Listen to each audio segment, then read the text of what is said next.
Well, you made it. This is Austin. This is Flashpoint. Your turnaround story starts here. Today, I have an incredible guest for you, and I want to share something with you right now.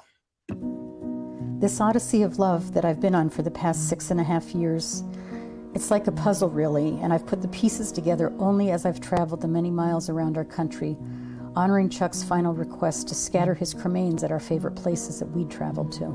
Pieces of that puzzle have come together kind of on their own, and I say on their own because what I've primarily done is suit up and show up, as Chuck said we all have to do. He knew that he loved me, he knew that he was dying, and that I was the kind of woman who would need a mission after his death to keep me going.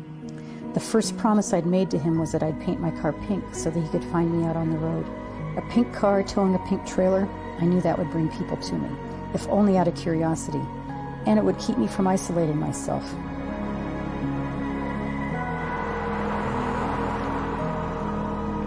I'm not going to just settle for what for me would be an ordinary life. Even with more grief than you can bear to carry, you can still keep your heart open and you can go out and love.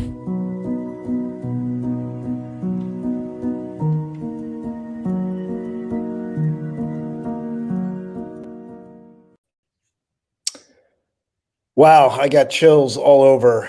That's why I'm excited. I want you to stay with me over the next 30 minutes. Before we get into the interview and I introduce Alison, I want to highlight the things that we do on the show. Number one, we have the hourglass, and I make sure I get this right. So here we go. We can't live here, which is in the past. The sand has already dropped. We can't get too far here and trying to consume all this stuff at once. We can only live right here in this moment where the sand is coming through the hourglass. So as you're here with me today, live or on the replay, take a breath, be present. What can you get from this today? The next thing is we have the cowbell. And the cowbell is to highlight great moments throughout the interview. If something moves you, stirs you up, excites you, maybe it makes you cry because you needed a release, type in the word cowbell because you can never have too much cowbell. I have the honor of introducing somebody who's become a friend, a close friend, somebody who I actually met out in Arizona when I traveled out to the Grand Canyon, but originally met 5 years ago through a close friend named Susan Brossman. Susan thought this would be a great connection, and it has. Alison has an incredible story because, let's face it, I don't care who you are, you have dealt with loss at some level. And when we're left with loss, it can do a lot of things to us. And what Alison chose to do is to step into this love more deeply. And she has this incredible mission. She's called Odyssey of Love. So I want to introduce you to this incredible woman. I want you to get something from this today. I want you to dial into this story, and I want you to draw meaning for your own life. Help me welcome Alison Miller to the Flashpoint TV show. Hi, Austin. Hi, everyone. Alison, it's so good to connect with you. We've talked before. So glad you were available because you just traveled back from the West Coast, or not the coast, the West. From the West, almost the West Coast. Yeah, I just came from Arizona, and I just got to Connecticut night before last.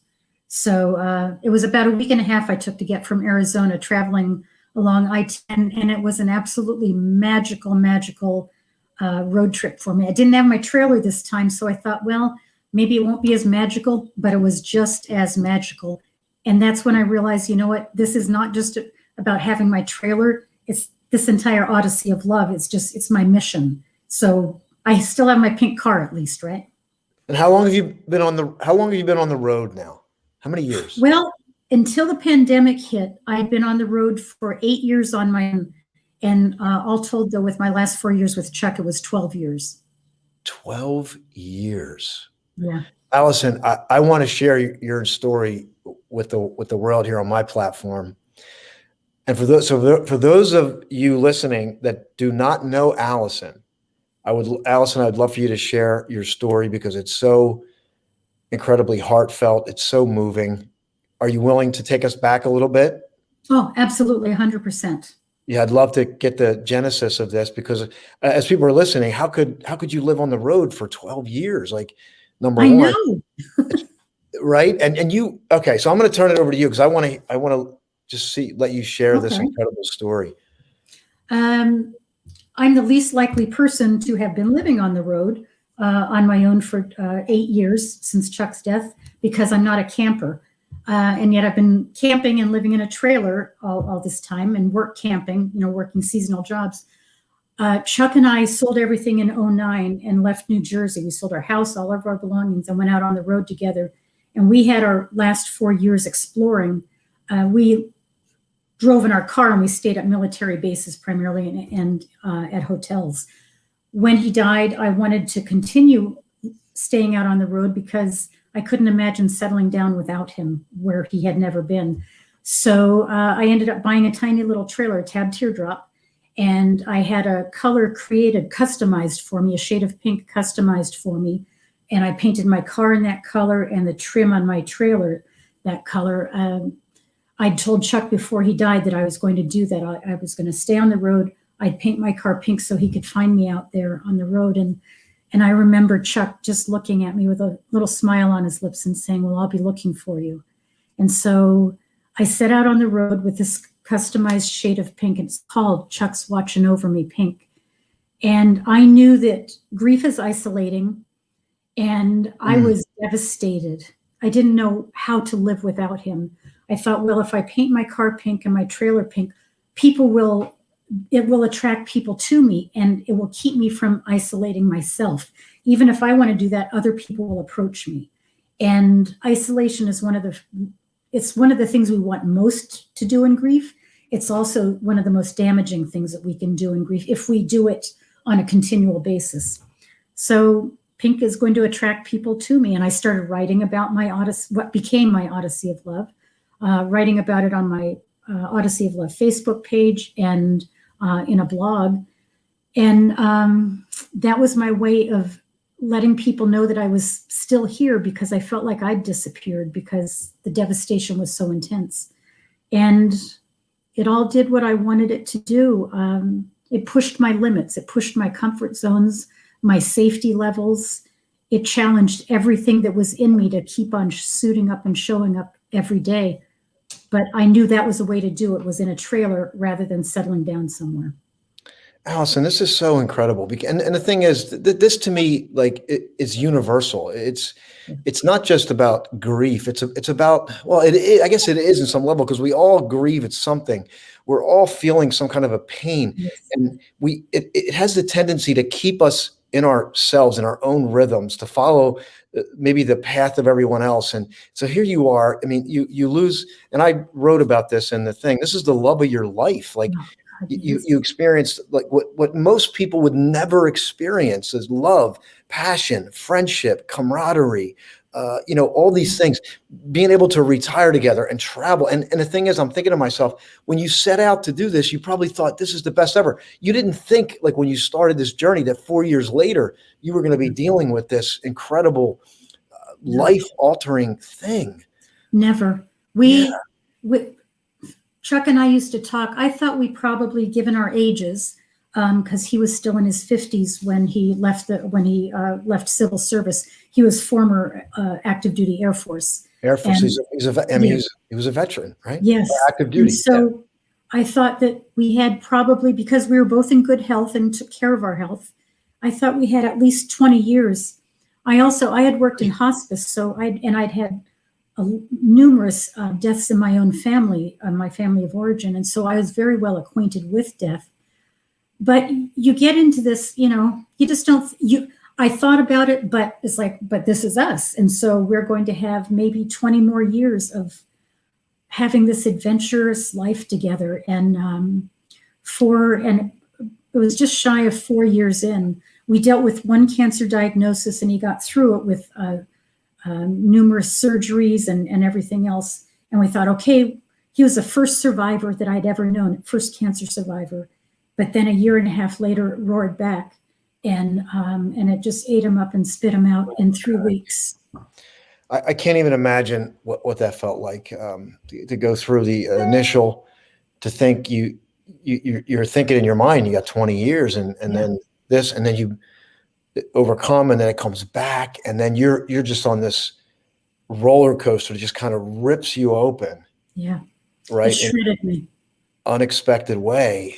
And now we talked about this before. And by the way, if you know somebody that is going through grief at any level, I want you to please share this with them, because this is going to be, it might be just exactly what they need. It might give a little bit of light if they're in a dark place. But you are in this like vacuum, if you will, this kind of void of like, I don't even know what to say, like broken pieces, or just completely having life rip the rug out from under you. And what did you do in this pain? Like what did you do? Like, I mean, I can only imagine that obviously you're feeling the effects of it. It was like a meat slicer in my chest. It was like if a metal, like a robotic hand, metal with talons on it, had reached into my chest and grasped my heart and pulled it with force out and thrown it on the ground. And then somebody with a meat cleaver or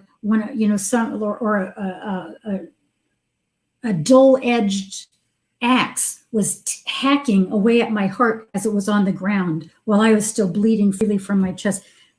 That doesn't really describe the depths of it, but that's And by the way, we're going to shoot straight here, because if you've dealt with grief, you know that it doesn't come wrapped in what even some of the counselors, right? It doesn't completely unscripted. It's a unique experience. And that's why what you're doing is so important. So you're at this place. What got you to the point where I'm going to go on? And I to be able to get the courage to never, somebody who didn't like camping, that's what I find incredible. You didn't even like camping, and you get pulled you get pulled into this direction. I'd love for you to talk about that, because what pulled you from that place where you feel like your heart's ripped out to now you're traveling on the road for 8 years by yourself. What changed? Like what turned around for you? I didn't know what else to do after Chuck died. We were in Southern California. We didn't have a home for me to return to. I didn't want to settle down without him. I thought, well, the only place that I maybe will find a connection with him again is out there on the road. I remembered he told me when I told him I was going to paint my car pink, well, I'll be looking for you. I don't literally believe all of that. Of course, I don't know what I believe about an afterlife, but I thought, right, okay, he loved me. But I wasn't even at that point yet. In those raw stages, 3 weeks after he died, all I had was my car, our old car. So I knew that I wanted to give Chuck full military honors with a memorial service out of McGuire Air Force Base back on the East Coast. So that was my ultimate goal, was to get there. So 3 weeks after he died, I carried everything downstairs from the condo we'd rented. I got in the car, I turned the ignition. I just took all of that with me, because like all of the grief, the pain, the devastation, all of that, what it was coming with me. You can't leave this stuff behind. It comes with you. I don't care if you make that decision, well, I'm not going to be this way. Well, you know what? It's there. And so I just packed it up and I took it with me. I was doing nothing conscious. It was all just survivor mode. And you just go, it's robotic, because there's shock and trauma and everything else going on. So I got in my car and I started driving, with my ultimate goal being the East Coast. And I went back there, and it was 7 months later. I stopped at different places along the way to visit our kids and stuff. And I got there, and all this while, my car was already painted pink. I had it painted pink in Arizona. I bought a new one because I wanted to have a trusty car on the road. And I remembered what I told Chuck. So I called up, I found a guy in the yellow pages, and I explained my story that my husband had just died. And I need you to create a shade of pink for me. And he did that. And he gave me the paint can. He had named it for me. I was not the one who named it. This man, Anthony, from Ortega Garage. What did he name the color again? Chuck's Watching Over Me Pink. And he said, I named it that so that you will have Chuck all around you when you go back out on the road. I know you're scared. I know you're all of these things. This is my part that I can do to help you know that Chuck is all around you. Wow. And that's what he did. And so I had the paint can with me, and I started writing about, I didn't write anything. It was stream of consciousness. Right. Which I is just a style of writing. Yes. I just Yeah. needed people to know that I was out here, and I wrote honestly about it, because how else could I write? This was my experience at the time. I was not going to hide it from anybody to make others feel good. This Yeah. was about me and my grief at this time. Yes. And it wasn't up to me to make others feel better about it. And nobody was, some people said a few things. Well, you're writing about this, because our world expects you, they give you some time to grieve. And even though they say, well, there's no timeline to grief, in their minds there is. And Sure. so they're starting to say, maybe you ought to be moving further along, and you should do this and you should do that. And I determined, and I had to fight for myself every day, but I determined, this is mine. These are my shoes I'm standing in. This was my husband. I'm doing this my way. Yes. Yeah, I just really, it's a powerful story. And I want to just say hello to Emilio, Jenna, Daniela. Welcome to the program. If you're on the program, please give Alison some love. If you met her, if you're just meeting her for the first time, it's an incredible story. And I want to talk about this transformation of going from this place and to being out on the road for 8 years by yourself, and how that you got to that place of creating this Odyssey of Love. Was there a moment when you just felt that, where you kind of embodied this, or you felt some kind of a validation of what you were doing? Because originally, from what I remember, that, Chuck said, he basically said, go back to these places. Yes. Right. Because as it said and I'll share the video again here. As a matter of fact, why don't we do that right now? Let me share this again, and then we'll come back and talk about it. Okay. Let me go back and share that one more time. This Odyssey of Love that I've been on for the past 6.5 years, it's like a puzzle, really, and I've put the pieces together only as I've traveled the many miles around our country, honoring Chuck's final request to scatter his cremains at our favorite places that we'd traveled to.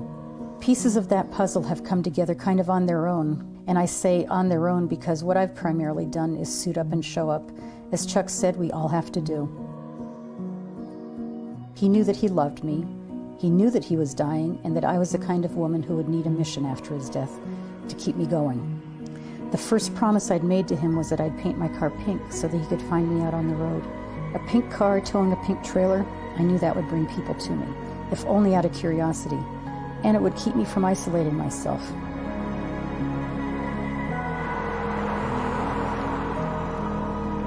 I'm not going to just settle for what for me would be an ordinary life. Even with more grief than you can bear to carry, you can still keep your heart open, and you can go out and love.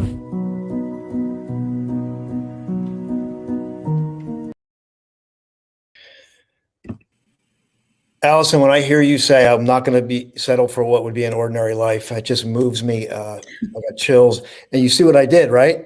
Yep. I got my hat, my Sedona hat, because I figured I'd put this on for the show, because I talked to you before about Sedona, and you've been there, and I finally got a chance to get out there, and you and I met out there before I went out there. And I want you to just talk about this love, and how you go from this place, and like, do you feel like, when you think about this in this loss, like, what's the level of love you feel, like, compared to, when you were with Chuck till now? I'd like, and how is this mission opening up right now? I mean, and I also want to talk about that clip, because that's a documentary you did.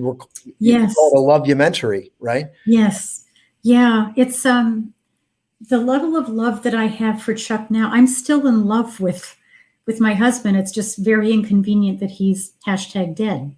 That's how I always say it. And because I do have a dark sense of humor. But the thing is, where this love is now, there's all of this love and passion with nowhere to go. And so I take it out into the world. the love that I have for Chuck that has continued to grow in these years, it's sacred to me. It is absolutely sacred.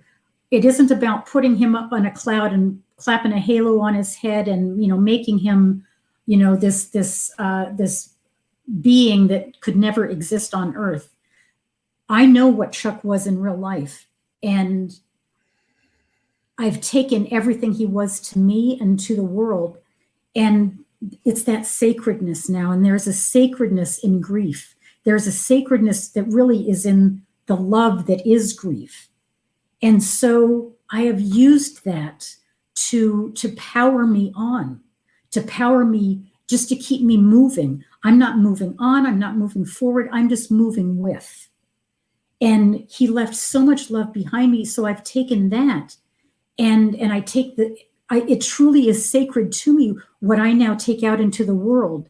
In making the documentary, every moment of that was sacred because it was this point I had to reach in my life. Yes. With my Odyssey of Love in making that. Yes. And that is felt. We had the opportunity to watch this. You opened it up. You invited us in. I had some people here watched it. Jenna, the documentary was so amazing. It's really moving. You saw a clip of it. Mandy, if you're watching, you might be watching on the private group. Come over to the public page because I'd love to see your comments. Mandy always has such great reflections on things like this. A very deep thinker. But I love the fact that because I got chills because it's a lot of people they sit and lament and they don't do anything. Right.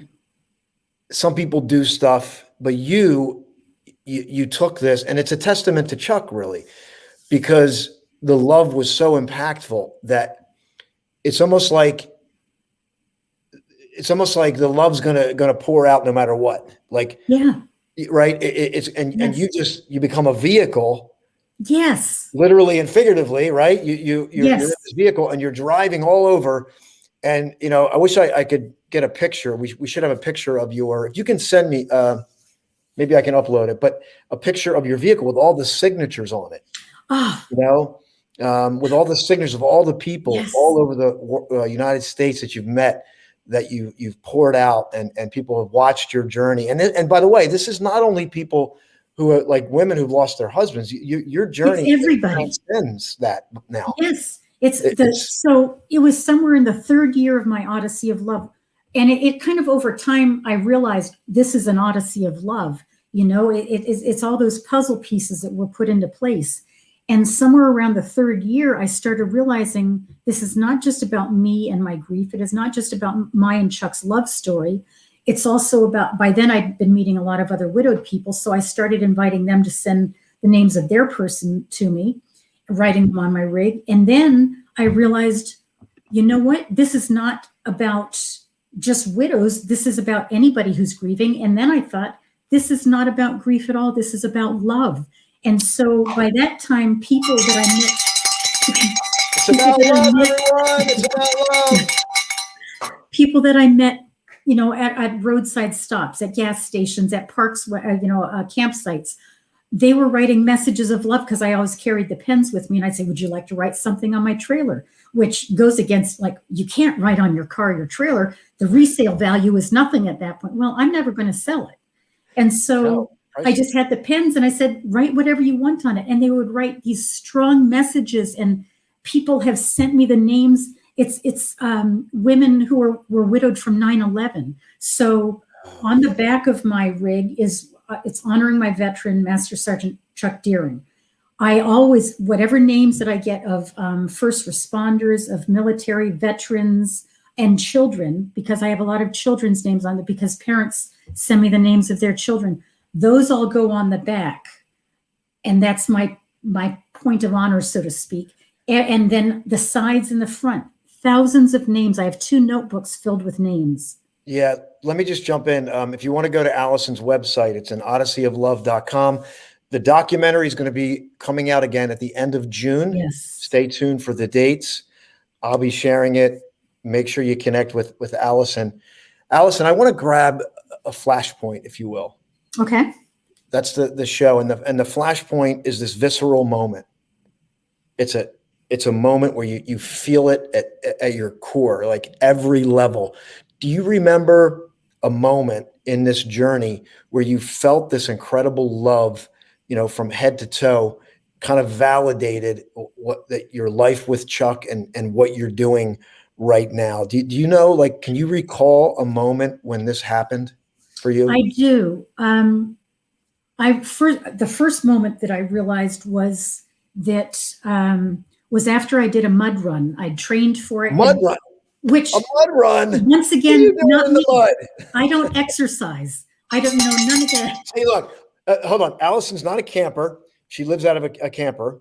She's been on a camper for years. She doesn't do exercise, but she's doing a mud run. So you get the theme here, out of your comfort zone. Yes. Go ahead, Allison. I love it. That's what it is. So I did a mud run. It was after I did that mud run, and I wrote a blog about it called "Not the Finish Line." I realized, I guess all up till that moment, I'd thought, okay, if I do this enough, if I accomplish all these things, if I sweat enough, if I hurt enough, all of this, if I crawl to that finish line, even if my knees are bloodied, then there will be a reward. The powers that be will say, look what you did, and you persevered. And at the end of that, on the other side of the finish line would be Chuck. So I had been thinking that all this time, like, keep doing. It was at that moment I realized there is no finish line to this. There is no finish And line. so I kind of started driving almost in that vacuum. But there was two moments, actually. One was when it was maybe somewhere in my 6th year. I was at an intersection somewhere in Indiana, in farm country. And I was at that 4-way intersection, and there's a song that came on my playlist called "Carry You, Carry Me." And I just sat, fortunately nobody was behind me. I sat there and I thought, wow, this is what I'm doing. This is truly my mission, as Chuck and I had discussed. It was just this all enveloping. And so I froze. Oh yeah, you did. Oh yeah. Did you cry? I had tears. I remember getting on and doing a live feed because it was so powerful. I needed to connect with people. We have 2 minutes. If somebody can grab that song, "Carry You, Carry Me." Do you know who the artist is? I have no idea. I didn't even know who that song. We're going to post it. Mandy, I love your comments. Crawl to the finish. The one thing I'm picking up here, and I'm just going to share it with everyone. Embrace the contrast. Yes. The contrast of being in this deep, dark place they're almost one and the same. And I know that sounds weird. I don't want to get too deep, but in this, you can see Allison's incredible story of going through something like this and living out this mission every day, traveling, doing things way out of the comfort zone. And that to me is the action behind it, where sometimes it's like you're intentional, but there's sometimes you probably feel like the wave is just taking you. Oh yeah. Am I right? Yes, absolutely. So final thoughts. We have a minute. Final thoughts. You know what? I quote Christina Rasmussen from Second Firsts. You can do the impossible because you have been through the unbearable. Somebody type that in. You can do the impossible because you have been through the unbearable. Therein lies the contrast. Everyone, we love you. Embrace the contrast. Connect with Alison. Share this with somebody who's going through something. This is way beyond grief. Like Alison said, Alison, what is this about? It's all about the audacity of love. The audacity of love. I'm going to play a little commercial. I'm going to say goodbye to you. We love you. We'll see you next week for Flashpoint Friday, and our live event is coming up. Bye for now. He explains things in a way that I've never heard before, so it helps us to have an open mind and look at things differently than we're used to looking at them. Austin J. Haynes' event, Flashpoint, has really transformed my life. It's just remarkable to be with people that are uplifting, and it's dreary out, and it's fabulous to be here. Some of the different exercises we did made me feel liberated and break through some things that I needed to break through, and actually some things I realized about myself that I did not realize about. So it's been amazing. It was an honor and a privilege to learn from you.